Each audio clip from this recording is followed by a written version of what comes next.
சேலத்தில் இருந்தப்போ வாழ்த்தும் பயனும் அப்படிங்கிற விஷயத்த நான் கற்றுக்கிட்டேன். கற்றுக்கிட்டதுக்கு அப்புறம் என்ன பண்ணேன்னு கேட்டிங்கன்னா, நான் டெய்லியும் மெடிடேஷன் பண்ணிட்டு கோர்ட்டுக்கு கிளம்பும்போது என்கிட்ட ஒர்க் பண்ணுற ஸ்டாஃப்ஸ் அத்தனை பேர்த்தையும் வாழ்த்துவேன். அதே மாதிரி என் முன்னாடி ஆஜராகக்கூடிய ஒவ்வொரு வக்கீலையும் வாழ்த்துவேன்.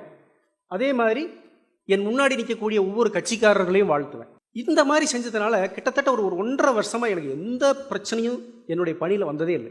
நான் ஏதாவது பிரச்சனை பண்ணாதான், யாருமே என்கிட்ட பிரச்சனை பண்ணுறதில்ல.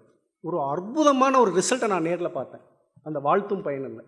நம்ம ஹாப்பியாக இருக்கணும்னா நம்ம சுற்றி இருக்கிறவங்கள ஹாப்பியாக வச்சுருக்கணும்.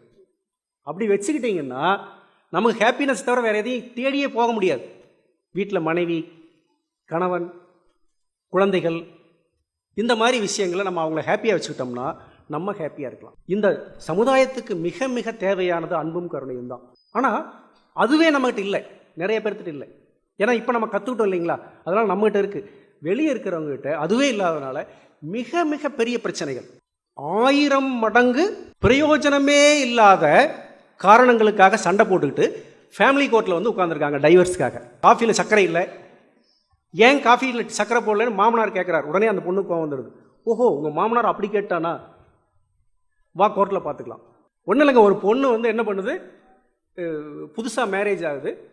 மேரேஜ் ஆன உடனே மாமியார் வீட்டுக்கு போன உடனே அந்த மாமியார் சொல்கிறாங்க, கண்ணா நம்ம ஒரு ஃபங்க்ஷனுக்கு போக போகிறோம், நீ என்ன பண்ணுற, நம்ம அந்த புதுசாக எடுத்துருக்கோம் இல்லையா அந்த பொட்டு புடவை கட்டிட்டு வாமா அப்படின்னு சொல்கிறாங்க.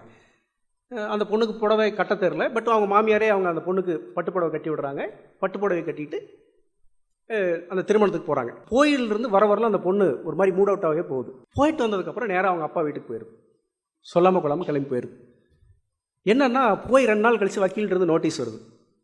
இந்த மாதிரி புடவை கட்ட சொல்லி என் பொண்ணை டார்ச்சர் பண்ணாங்கன்னு சொல்லிட்டு வக்கீலிருந்து நோட்டீஸ் எடுத்தாங்க. நான் அதாங்க சொல்லுவேன், என்னை பொறுத்தவரை என்ன சொல்லுவேன்னா, நான் ஒரு வக்கீலாக இருந்து ஒரு ஜட்ஜாக இருந்தாலும் சொன்னேன்னா, நமக்கெல்லாம் வாழ்க்கையில் எதுக்கு நேரம் வரக்கூடாதுன்னு கேட்டிங்கன்னா, டாக்டர்கிட்ட போகிறதுக்கு நேரம் வரக்கூடாது, வக்கீல்கிட்ட போகிறதுக்கு நேரம் வரக்கூடாது, அடுத்து போலீஸ் ஸ்டேஷனுக்கு போகிறதுக்கு நேரம் வரக்கூடாது. இது நம்ம கையில் தான் இருக்குது, விட்டு கொடுத்து போகிறது தான்.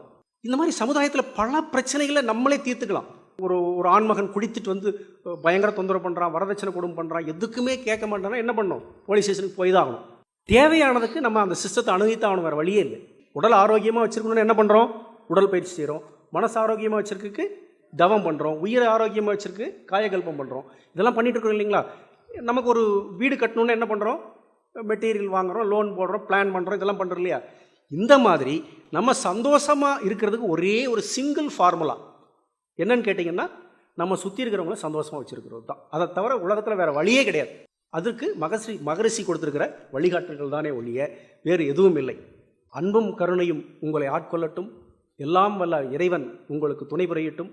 உங்களுடைய பிரம்மஞானம் இன்னும் பல்வேறு மக்களை, பல்லாயிரக்கணக்கான மக்களை இந்த அறிவியல் திருக்கோயிலுக்கு கொண்டு வந்து மகரிஷி அவர்கள் விரும்புகின்ற ஒரு உலக சமாதானம் ஏற்பட்டு மிகச்சிறந்த உலகமாக, போரில்லா உலகமாக, ஏழை எளியவர்கள் இல்லாத உலகமாக, அனைவரும் சமம் என்ற உலகமாக, சந்தோஷமான உலகமாக மாற வேண்டும் என்று குருவை வேண்டிக் கொண்டு எனக்கு வாய்ப்பளித்தமைக்கு நன்றி கூறி விடைபெறுகிறேன். நன்றி, வணக்கம்.